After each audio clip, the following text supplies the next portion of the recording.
Magandang gabi sa inyong lahat. O baka naman, madaling araw na. Ako si Mr. John at salamat sa pagsama ninyo sa akin ngayong gabi.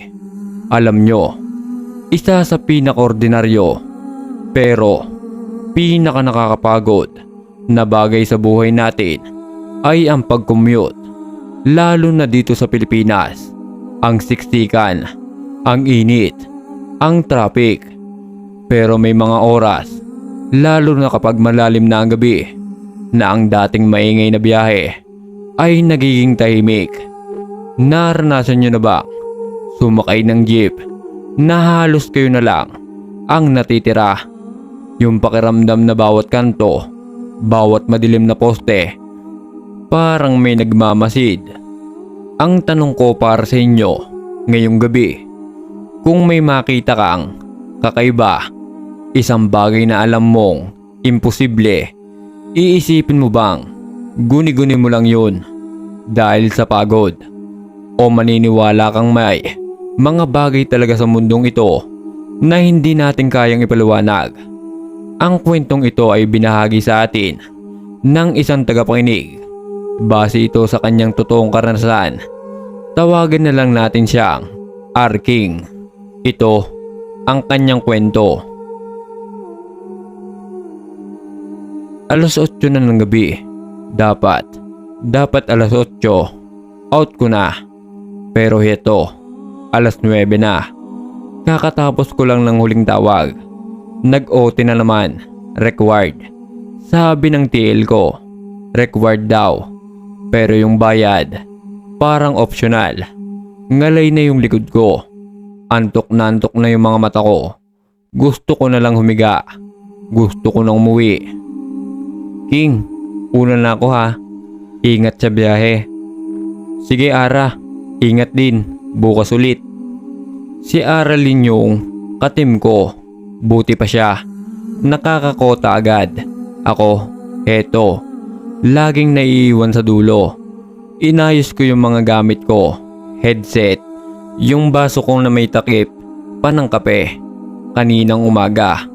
Yung jacket kong medyo amoy opisina na. Paglabas ko ng building, yung hangin ng gabi, parang sampal. Medyo malamig. Pero mausok pa rin. Normal. Ayala Avenue, 9:15 PM. Marami pa ring tao. Pero iba na yung vibe. Hindi na yung rush hour ng 5 PM. Pero hindi pa rin yung katahimikan ng madaling araw. Naglakad ako papunta sa sakayan. Ang inisip ko lang, yung mainit na sabaw ng mami pag-uwi.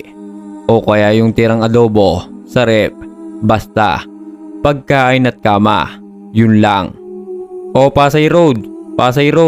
Isa na lang. Aalis na. Hindi doon yung ruta ko. Kailangan ko pang manggabang nung jeep na dadaan sa may amin. Medyo matagal maghintay pag ganitong oras. Yung mga jeep, paunti-unti na lang. May dumadaan na isa, halos puno. Kainis, puno. Nagantay pa ako ng mga 10 minuto. Naka-earphones ako. Pero yung volume, sakto lang para marinig ko pa rin yung paligid. Alam mo na, delikado sa kalsada. Maya-maya, may isa pang jeep na huminto. O yan na yung huling biyahe niyan. Paebanghelista, sakay na. Tinignan ko yung jeep, luma. Yung pintura, medyo kupas na. Pero malinis naman sa loob. Yung ilaw sa loob, yung klase na medyo madilaw. Di yung nakakasilaw na LED. Pagsakay ko, yung inasahan kong konti na lang, medyo marami pa pala. Puno yung magkabilang dulo. Sa gitna ako nakahanap ng pwesto. Manong, bayad po. Isa lang po, sa may kanto lang. Tumangulang yung driver. Yung driver, medyo may edad na. Nakasombrelo. Di ko makita yung mukha niya sa salamin. Kasi madilim yung pwesto niya. Umandar na yung jeep. Sa simula, normal lahat. May 2 estudyante sa harap ko. Nagtatawanan. May isang alin na Maraming bitbit na plastik galing palengke. Kahit gabi na, may isang kuya na mukhang security guard, naka-uniforme pa, natutulog. Yung biyahe, stop and go, traffic pa rin. Pero di malala, nakarelax lang ako. Pinigit ko yung mga mata ko, saglit. Nakaiglip ata ako ng mga ewan ko, siguro 5 minuto. Nagising ako nung may pumara. Bumaba yung 2 estudyante. Salamat po. Umandar ulit. Maya-maya, may pumara na naman. Sa kanto lang, boss, para. Bumaba yung ale na galing palengke. Unti-unting nababawasan yung tao sa jeep. Yung dating maingay na tawanan, napalitan ng tahimik. Yung security guard, bumaba na rin. Hanggang sa ako na lang. O yun ang akala ko. Tinignan ko yung paligid ko. Wala na yung mga katabi ko kanina. Ako na lang yung nasa bandang gitna. Si Manong driver sa harap. Sarap, solo. Pwede nang humilata. Pero siyempre, di ko ginawa. Sumandal lang ako.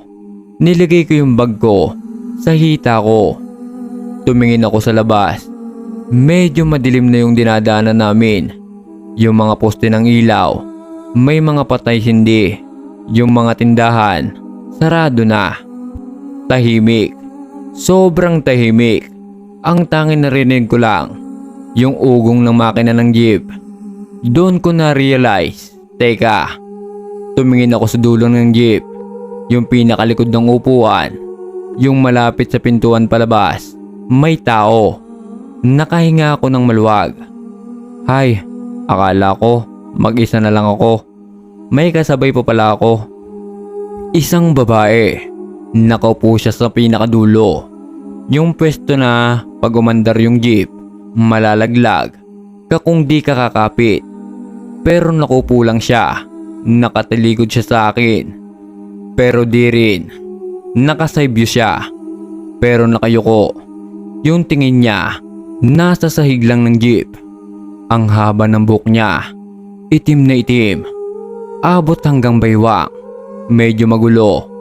Parang di nasuklay. Nakasuot siya ng parang bestida. Luma, puti. Pero sa dilaw ng ilaw ng jeep, parang kulay ewan. Kulay luma. Hindi ko makita yung mukha niya. Nakatabon yung buhok niya. Una, di ko pinansin. Baka pagod lang din. Baka galing trabaho.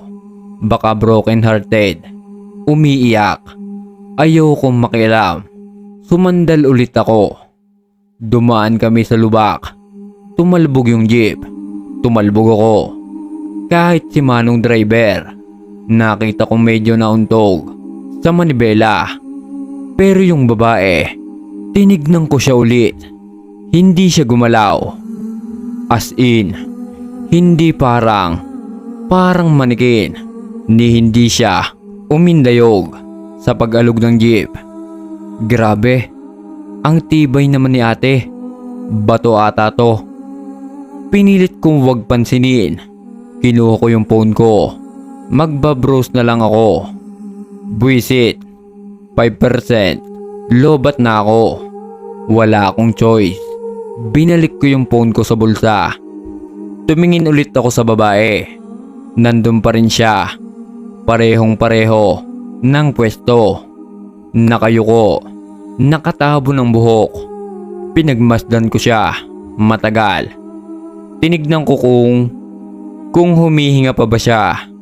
Alam mo yun, yung normal na pagtaas baba ng balikat pag humihiga yung tao. Wala akong nakita. Parang estatwa. Doon na ako nagsimulang kabahan. Yung puso ko parang biglang bumilis. Arking, pagod ka lang. Guni-guni mo lang yan. Inaanto ka lang.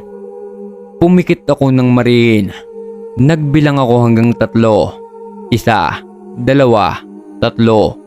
Pagdilat ko, tinignan ko ulit siya. Andun pa rin. Pero may iba. Parang parang mas malapit siya ng kaunti. Imposible, di siya gumalaw. Pero yung pakiramdam ko, parang distansya namin lumiit. Kinalibutan ako. Yung lamig biglang pumasok sa loob ng jeep. Naka-jacket na ako. Pero nararamdaman ko yung lamig. Parang galing sa loob, hindi sa labas. Tumingin ako kay Manong driver. Manong? Walang sagot. Di ata ako narinig. Masyadong malakas yung makina. Manong? Walang reaksyon. Nakatingin lang siya sa daan. Teka, tumingin ako sa salamin ni Manong. Yung rearview mirror. Dapat makita ko yung buong jeep doon, di ba? Dapat makita ko si Manong, ako, at yung babae sa likod. Pero ang nakita ko lang sa salamin ay si Manong at ako. Walang babae sa refleksyon. Yung puso ko parang gustong tumalon palabas ng dibdib ko. Hindi, pagod lang to. Tinignan ko yung babae. Nandun siya. Tinignan ko yung salamin. Wala siya. Likod, nandoon. Salamin, wala. Paulit-ulit, nandoon, wala. Bigla kong naalala nung sumakay ako. Teka, inalala ko ng mabuti. Puno yung jeep. Sa gitna ako sumakay. Yung mga bumaba. Yung mga estudyante. Yung ale. Yung guard. Lahat sila. Nasa unahan ko. Nakaupo. Walang sumakay sa likod ko. Walang bumaba galing sa likod ko. Paano siya napunta dyan? At yung pwesto niya. Yung dulo. Yung mismong daanan. Imposibleng may nakaupo doon habang umaandar yung jeep. Imposibleng. Nanginig na yung tuhod ko. Gusto ko nang pumara. Pero malayo pa kami. Nasa madilim kami ng bahagi ng kalsada. Walang bahay. Walang ibang sasakyan. Kami lang. Ako, si Manong at siya. Hindi ko na kaya. Ayoko nang tumingin sa likod. Ayoko na. Tumingin na lang ako sa harap. Sa kalsada. Malapit na. Konting kembot na lang. Yung kanto namin. Konting tiis, Arking. Bababa ka na. Di mo na siya kailangan tignan. Pero alam mo yung pakiramdam na pag alam mong may nakatingin sa'yo, kahit di mo nakikita, ramdam mo. Ramdam ko yung titig niya. Kahit nakayuko siya kanina, ramdam kong nakatingin na siya sa akin. Ngayon, yung amoy. Kanina, amoy diesel, langat usok. Pero ngayon, amoy kandila. Yung natutunaw na kandila. Parang sa lamay. Hindi. Tumingin ulit ako sa salamin ni Manong. Baka nagkamali lang ako kanina. Baka nandun na siya. Tumingin ako. Si Manong. Ako. At nandun na siya. Nasa salamin na siya. Pero hindi yung refleksyon ng babaeng nakayuko. Yung nasa salamin. Nakatingin. Nakatitig. Diretso. Sa mga mata ko. Sa pamamagitan ng salamin. Yung mukha niya. Maputla. Sobrang putla. Parang papel. Yung buhok niya. Yung nakatabon sa mukha niya kanina. Ngayon. Hati sa gitna. Yung mga mata niya. Walang puti. Puro itim. Dalawang malalim na itim na butas. Napasinghap ako. Di ako makahinga. Gusto kong sumigaw. Gusto kong tumalon palabas ng jeep. Pero parang napako ako sa pwesto ko. At yung babae, yung refleksyon niya sa salamin, ngumiti. Hindi isang normal na ngiti. Yung ngiti na parang pinunit yung mukha niya. Narinig ko yun. Hindi galing sa earphone ko. Galing sa likod. Manong! Para po! Dito na lang! Parang di ako naririnig ni Manong. Tuloy-tuloy lang yung andar. Manong! Bababa na po ako! Para! Tinignan ko yung babae sa likod. Yung totoong siya. Hindi yung refleksyon. Dahan-dahan. Inangat niya yung ulo niya. Yung buhok. Dahan-dahang humawi sa mukha niya. Hindi. Di ko hinintay huminto yung jeep. Medyo bumagal si Manong. Tinapong ko yung 20 pesos sa sahig ng jeep. Bayad po. At tumalon ako. Bumagsak ako sa kalsada. Ang sakit. Nagasgas yung siko ko. Yung tuhod ko. Pero di ko ininda. Tumayo ako agad. Tumingin ako sa jeep. Umalis na yung jeep. Humabol yung hininga ko. Tinignan ko yung likod ng jeep habang papalayo. Doon. Sa bintana sa likod. Yung maliit na bintana. Nakita ko yung mukha niya. Yung mukhang nakita ko sa salamin. Nakatitig pa rin sa akin. Nakangiti. Hanggang sa lumiko yung jeep. Sa kanto. At nawala sa paningin ko. Naiwan ako mag-isa. Sa madilim na kalsada. Nanginginig. Ano yun? Totoo ba yun? Tinignan ko yung paligid ko. Malayo pa pala yung kanto namin. Mga 3 kanto pa. Tumakbo ako. Di ko na alam kung gaano kabilis yung takbo ko. Di ko na pinansin yung mga asong tumatahol. Basta takbo lang ako ng takbo. Bawat poste ng ilaw na madadaanan ko. Lilingon ako sa likod. Wala namang sumusunod. Pero yung pakiramdam na nandyan pa rin siya. Yung amoy ng kandila, yung lamig, nandun pa rin. Pagdating ko sa gate ng bahay namin, halos masira ko yung lock sa panginginig ng kamay ko. Pagpasok ko, nilako yung pinto, yung gate, yung bintana. Sumalubong sa akin yung nanay ko. Oh, Arking, ginabi ka. Ba't anong nangyari sa'yo? Ba't ang putla mo? At yung siko mo, dumudugo. Di ako makasagot. Wala, Nay. Natumba lang ako. Sa jeep. Di ko na kinaya. Umiyak na lang ako sa harap ni nanay. Di ko may paliwanag. Di ko alam kung paano ko sasabihin. Sino bang maniniwala sa akin? Ginamot ni nanay yung mga sugat ko. Pinakain ako. Pero di ko malunok yung pagkain. Kinagabihan, di ako nakatulog. Nakatitig lang ako sa kisame. Bawat ugong na sasakyan sa labas, bawat alulong ng aso, napapatalon ako. At sa tuwing pumipikit ako, nakikita ko yung mukha niya. Yung mga mata niyang itim na itim. Yung ngiti niya. Kinabukasan, nilagnat ako. Mataas na lagnat. 1 linggo akong di nakapasok sa trabaho. Sabi ng doktor, pagod lang daw. Pero alam ko na hindi lang yun pagod. Mula noon, hindi na ako sumakay ng jeep pa uwi.